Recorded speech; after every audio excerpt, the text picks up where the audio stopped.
Magandang umaga po. Nakakalungkot pong balita ng ating kaibigan.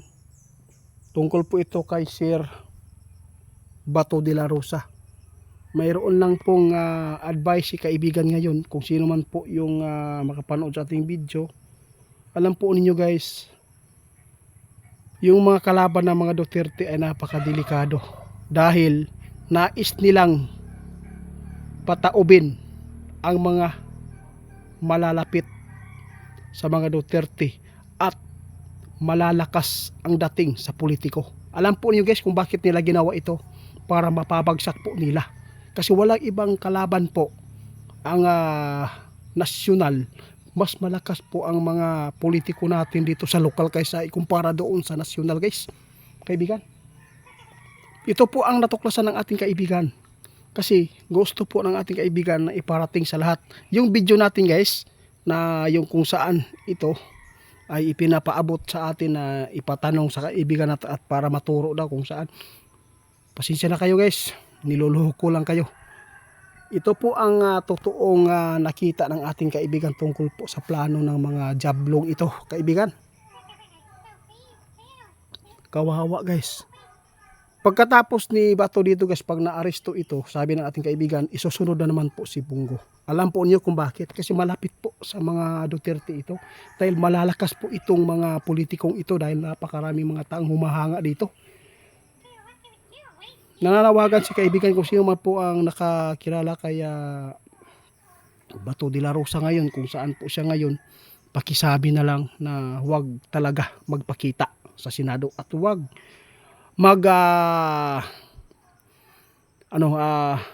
magkumpiyansa kung sino man po yung mga tao ngayon na nagyaya sa inyo na nagkunwari.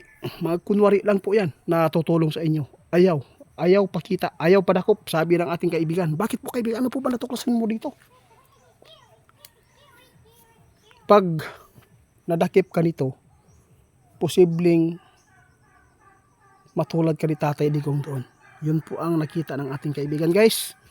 Grabe po ang nakita ng ating kaibigan. Napakarami talaga yung mga tao na nabubulag dito.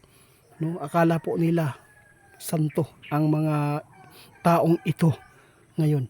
Alam po ninyo ang natuklasan ng ating kaibigan, kung sino man po ang nakakilala daw kay Senator Bato de la Rosa. Kung nakita nyo man si Senator ngayon doon sa lugar ninyo, pakisabi na lang, sabi ng ating kaibigan, huwag magtiwala at huwag kang magpakita at huwag ka sumurinder sa ICC. Kasi alam po nyo guys, nabalitaan na po ngayon na mayroon pong ICC warrant of arrest na yung senador natin.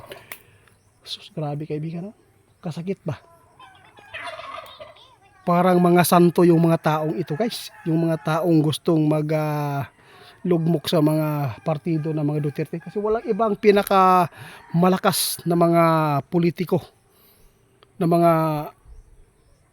taga Davao o lokal, no? Ang atuang mga politiko diri sa atuang Mindanao guys, kini sila ang pinaka maayo na politiko. Kaya gusto gyud nila na ipabagsak ang mga partido sa Duterte para pag abot sa 2028 sila yapong kunuhay. Pag nahuli ito guys, si Senador Bato, nakakaawa daw ang mangyayari. Pilipino mo, pagkatapos ganito ang gawin, may batas tayo. Buo.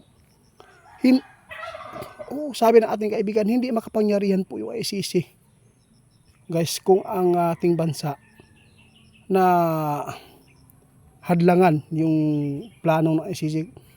Kaya lumakas po ang ICC ngayon dito sa paghuli po ng mga tulad po ni Tatay Digong, kasi isa po sila dito sa kalamay ng mga grabe. Ayaw ko na lang banggitin kaibigan. Grabe, no? Hindi, pwede yan, hindi madalas tatay guys, kung hindi po nakipagsabuhatan yung mga taong ito. Nais po nila ipabagsak po ang mga Duterte na mga partido para sila lang ang mamamayagpag po dito. Kasi pag nahuli na po yan, mahirap na po tumakbo guys. Yun po. Kaya nagbabala si kaibigan kung sino man po nakakilala at nakakita kay senator ngayon. Pakisabi na lang na wag sumurinder at wag magpakita. Magtago ka lang muna doon sir para hindi ka mapapahamak. Sabi ng ating kaibigan, pag nahuli ka, siguradong mangyayari ang hindi pwede na mangyari. Kasi sabi ng ating kaibigan at mangyayari talaga ang nakakaawang kalagayan po ninyo ngayon kapag doon kayo sa ibang bansa. Kasi po yung mga kalaban po ninyo, ang plano nila pabagsakin po kayo para sila pa rin ang mananatili sa posisyon at para makagawa ng mga kanilang plano na mga kasamaan po dito. Mangyari talaga guys ang budget dito at saka yung tagutom, mangyayari talaga ito dahil po sa kanila. Sabi ng ating kaibigan kung bakit po nila ito ipinapaabot, kasi nakita ng ating kaibigan guys, no?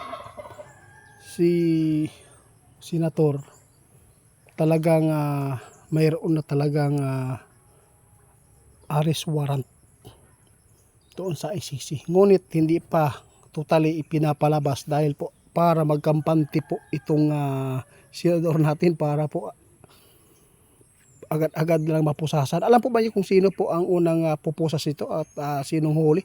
Kapwa nating Pilipino. Kasamahan nila diha. Kaya ayaw mo patuo sir nga magkunwari ang ubang tao karon nga imo mga amigo nga tabangan ka. Ayaw tuwa na nga dili sila papayag na i-arrest ka dyan sa loob ng Senado. Huwag kang maniniwala dyan.